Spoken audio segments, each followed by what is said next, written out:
Hey everyone, this is Tim from YourSixStudios. Today in this video, I'm going to go ahead and show you how to go ahead and fix any kind of no sound issue you're having with your PlayStation 5 controller over on your PC. So let's go ahead and jump into the video right now.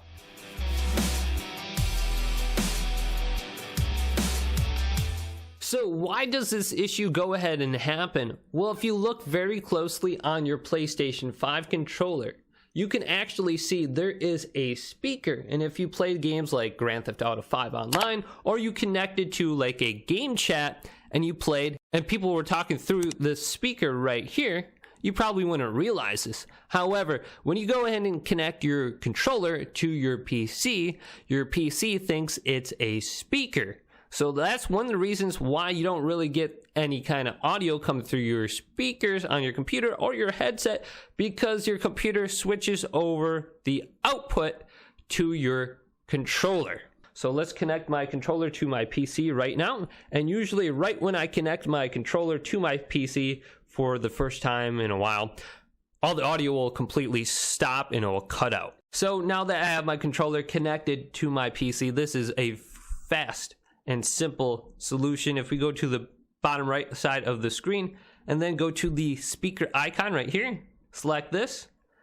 Now it says speakers wireless controller. If we go ahead and select this up arrow, we can go through this list and we can try a few different speaker options in here to get audio to play through our speakers or our headset. So I believe the one I use is typically the speakers Realtek Audio R right here. So go through this list and see which one would work for you. So I'm gonna select this and I'm gonna go ahead and quickly play a YouTube video and just see if this goes ahead and fixes my problem.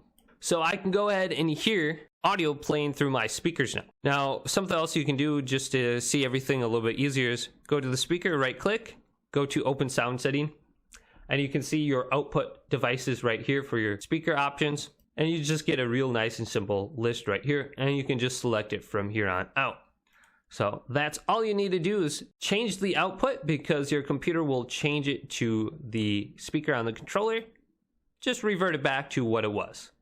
So if this video did indeed help you out, go ahead and leave it a big thumbs up and subscribe to my channel down below for more PlayStation 5 tech help videos coming up next on YourSixStudios.